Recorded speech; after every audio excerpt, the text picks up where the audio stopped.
How many of you have a bathroom that has plants in it, or you don't know what kind of plants to give your bathroom? Well, I'm Brandon the Plant Guy, and I'm about to show you some plants that do really well in bathroom environments. First up is the pothos, or some people call it a pothos. This baby was literally right here and has grown significantly. Now, I do have a window in here, so there's indirect bright light, but pothos are vining, beautiful plants that love humidity. You can also do ferns, any type of fern. They're also pet friendly, which is cool, but these are great plants that like humidity. Calatheas or calatheas are beautiful plants that enjoy humidity. Philodendrons are also really good humidity plants. In fact, most plants really like humidity. Plants do especially well in bathrooms where you shower because the steam from the shower creates a humid environment. So it's perfect. Just throw them all in there sometimes. And follow me on TikTok for more plant care videos. I've got lots and lots of them, and I hope to gain you as a follower. And support my Etsy shop in my bio.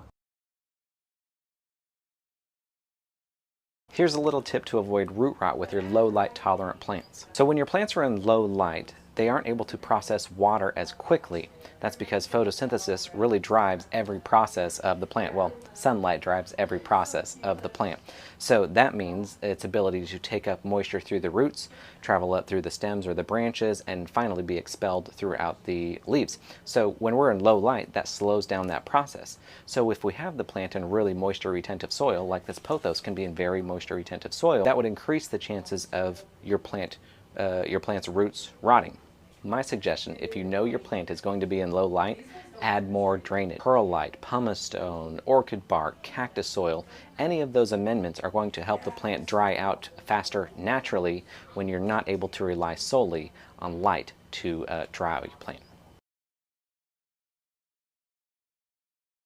The sago palm my mom gave me has mealybugs. Here's how we're gonna deal with them. Step one is to take a Q-tip in rubbing alcohol and directly spot treat the mealybugs. This will kill them on contact. Ew. That was disgusting. Step two, I'm gonna spray it with an indoor plant insecticide. You can also use neem oil or a natural soap and water solution. Make sure if you're going with a store-bought insecticide that you dilute it by half with water. Give it a spray, then wipe all the leaves dry after. So not all plants, obviously, that interact with bugs eat them. This is an ant plant, and it makes this hollow stem full of little tunnels and tubes to encourage ants to make its home inside there. The ants get a place to live, and the plant gets some food and some protection from the ants themselves. It's a little bit more of a peaceful symbiosis than carnivorous plants. And we love this one because it looks like some sort of like screaming alien. There's her body and these are little arms, and that's her little weird face. I don't know why it's a girl, but I feel that way. My top tips are growing succulents in under 1 minute. Soil! Succulents must be in fast draining soil. And most potting soils contain peat, which is great for some plants, but a death warrant for succulents. So you can use a 1-to-1 ratio of your favorite potting soil and your favorite soil amendment. 2, water. Give your succulents a good drink of water, only when the soil is really dry and the leaves are looking really sad. 3, light. Succulents need a lot of light to maintain their shape. So put them somewhere where they get a lot of light, or invest in some good grow lights. 4, temperature. Some succulents will meet an untimely death if they experience even a little bit of frost. Others can be buried in snow for months and come back looking fabulous. This is when it's important for you to know if you have a soft succulent or a hardy succulent. 5, pests. Treat mealybugs and aphids with 70% isopropyl alcohol or insecticidal soap. Did I miss anything? Let me know in the comments.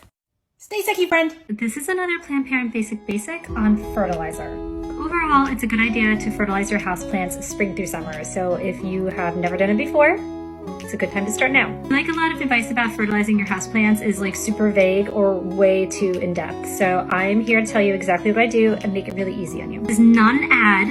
I'm just gonna cut to the chase and tell you what I use and where you can get it. I use indoor plant fertilizer. It's made by Aquatic Arts and you can get it on Amazon. I just follow the instructions that are right on the bottle. It's 1 cap per 2 cups of water. My watering can holds 4 cups of water, so I put in 2 capfuls and I use it on all of my plants that tolerate tap water every time I water them, about March, April, so now, all the way through October.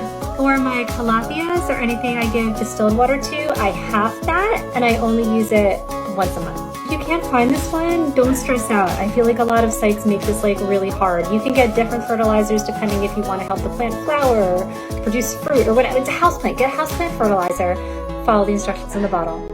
I hope this helps. I find it pretty ironic that the only plant out of hundreds in this house that's secluded away by itself in a cabinet is the only one to have pests. So the question becomes, how do outside pests find their way on our indoor plant? Now tomorrow I'm going to tell you how I get rid of those pests that we just saw, but tonight let's talk about how those pests got in here in the first place. One common method is the old stowaway trick. So you brought them in on other plants or even other produce. You know, if you're bringing in like fresh fruits and vegetables, totally possible that you're bringing them in from that produce. Weirdly enough, something that people don't consider is that they just crawled in. I mean, people get ants in their house all the time. You know, they can fit between tiny spaces. And the same goes for pests. They can just find their way through tiny spaces. They're looking for a food source just like ants and any other little insect. Speaking of ants, they can actually bring pests onto your plants. The pests will harvest sugar from the plant and they leave a little sugary substance behind and then the ants eat that. So they're kind of like farming them. Okay, don't know who she is, but if you do, tag her. I've seen this girl on TikTok watering like one spot in her yard with bong water. Then over time she was posting updates to like how well that spot of grass was doing compared to the grass around it. Anyway, so I started watering my plants with bong water and let me just show you the data that I've gathered. I'm going to show you 3 leaves. The first one is a regular golden pothos leaf. Yup, pretty basic. Checks out. This is a pothos leaf that I left in the sun with no water for a week while I was in California. That is super jacked up. I'm so sorry. And this is a bong water leaf. Like, look at how shiny they are. I can see my reflection in this leaf. If you're not pouring your bong water in plants, then what the fuck are you doing?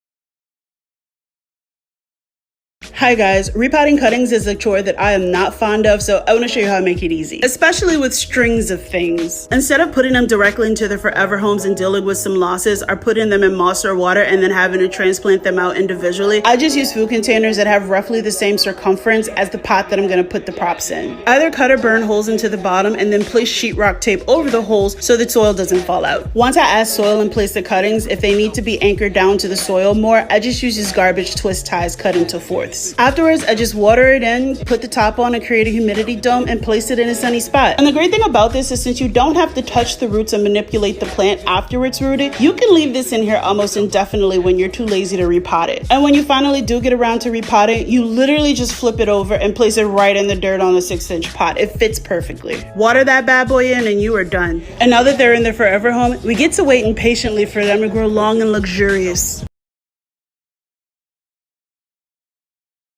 Sometimes your climbing plants will put out a long area without any leaves. They call this a runner. It's best to just chop that area off so that way you promote new growth where you'd like it. Then you can take that runner, cut it up into multiple pieces, and propagate it to grow new plants.